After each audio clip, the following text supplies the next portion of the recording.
Hello, welcome to my channel and my love to all of you. The money loop. Many people think elites are doing a wonderful job by providing free VCs. Usually, if you launch a product, you have to allocate a budget on marketing.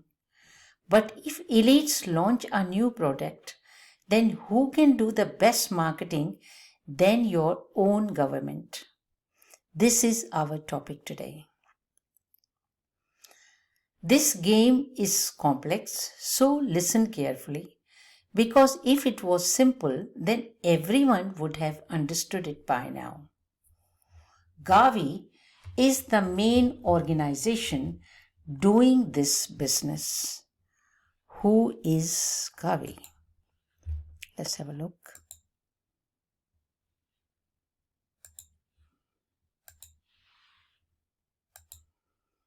Gavi. Gavi stands for the Global Alliance for VC and Immunization. The Gavi Alliance, formerly the Global Alliance for Vaccines and Immunization, is a global health partnership of public and private sector organizations dedicated to immunization for all. All right. So, Gavi's main task is to vaccinate or immunize millions of people all over the world. Each country pledges how much money they are going to donate to this organization. For example, let's read about UK's pledges to this company. The UK is one of Gavi's 6 original donors and one of the 2 donors countries that support Gavi through all 4 funding channels, including direct grants. The UK hosted Gavi's 4th June 2020 Replenishment Conference, the Global VC Summit, where the Prime Minister pledged £1.65 billion to Gavi over next 5 years. Let's look at one more country. Let's say India. So India has been also donating to Gavi. In 2014, India became the first implementing country donating to Gavi, committing $4 million over 4-year period from 2013 to 2016. In 2018, India doubled its contribution to Gavi, committing $8 million for a 4-year period from 2018 to 2022.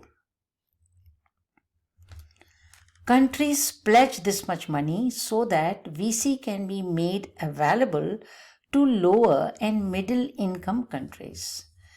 Different countries pledge, but who actually controls the finances? You have guessed it. It is nothing but Gavi.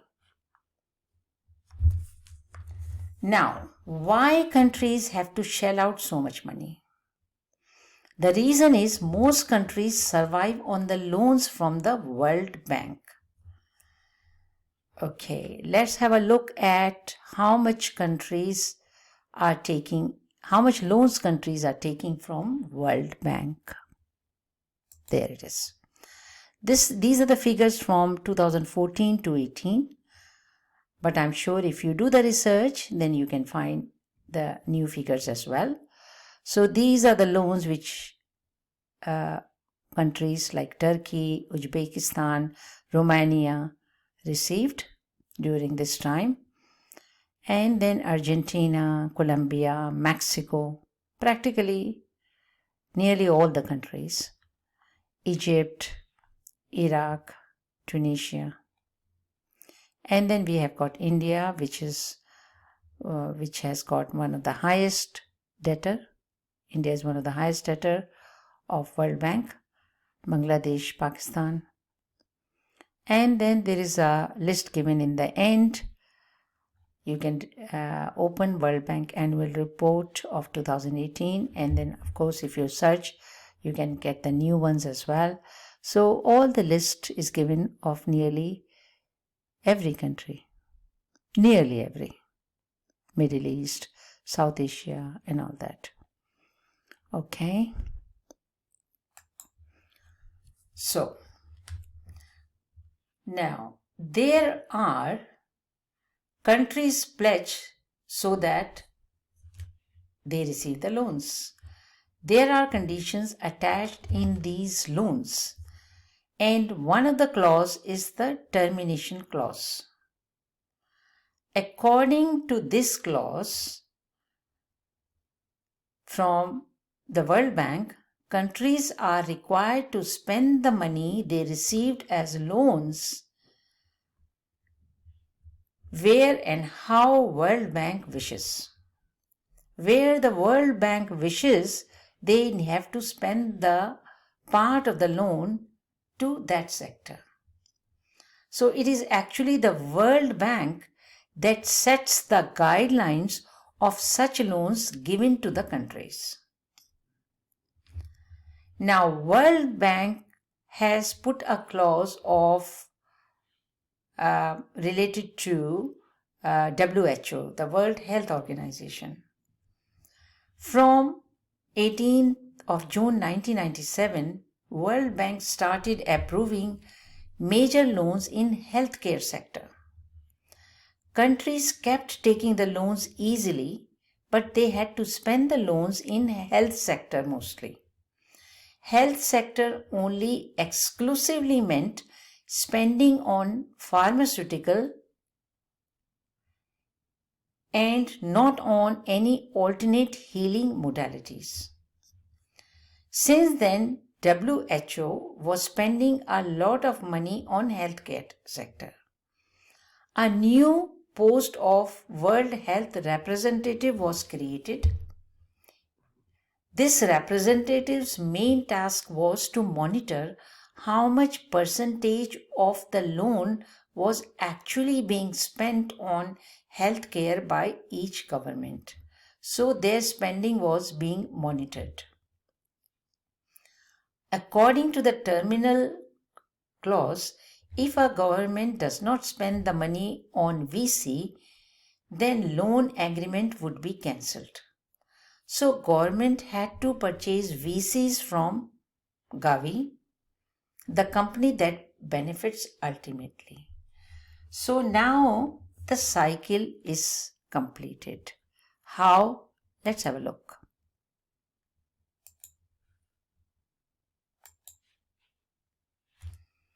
The cycle completes.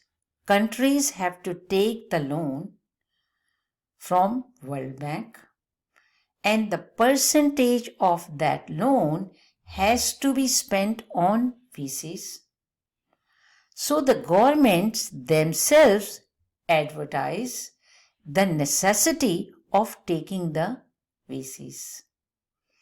If the governments do not comply, then the loans will be terminated.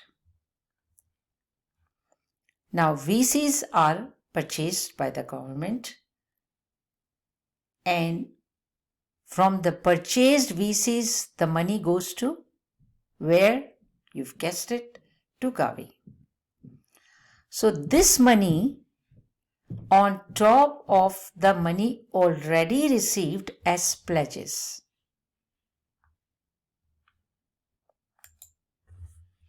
If there is no taker, the whole cycle will be disrupted.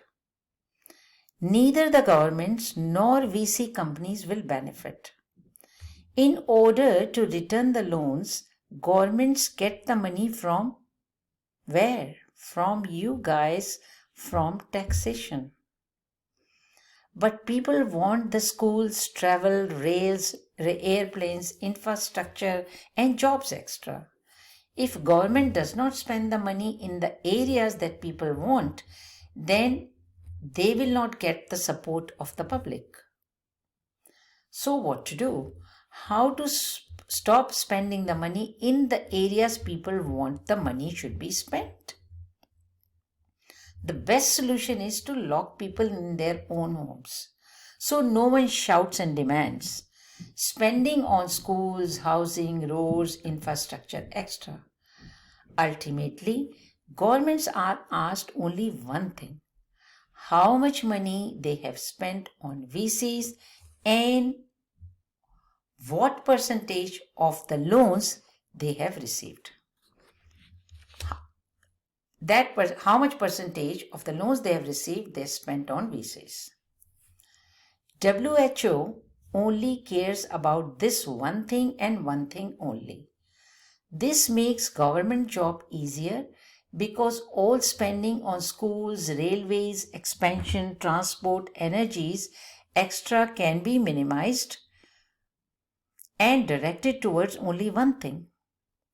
All that effort of allocating money through budget and hiring manpower to roll out various strategic structures is saved, at least for the time being. By now, you would have understood where all that loan money is going worldwide, and the means to spend the money, the means which are used are fear and control. Now, what if the public asks the governments, where have you spent the money in the other sectors? So governments are not answerable to you because they would say, because of the pandemic, everything was closed. Our major spending was on saving lives. The money was shifted from other sectors to this important sector. Thus, through sensory deprivation, people are bombarded with just one news and its related figures through media. Now, the last question: where does the future go and whom does the future belong? The future belongs to the stakeholder capitals, which is clearly stated on the website of World Economic Forum. In future, companies will take the decisions that will be applicable worldwide. And it is in your or anyone's interest if no one interferes. So thanks for listening. Please use your own discernment and leave your comments. The original video from which this information is taken is included in the description box. If you like this video, please share and subscribe. If you wish to support my work, please contribute. Your contribution will go towards freedom fighters, some of whom I am supporting. So till we meet again, take care, lots of love and light.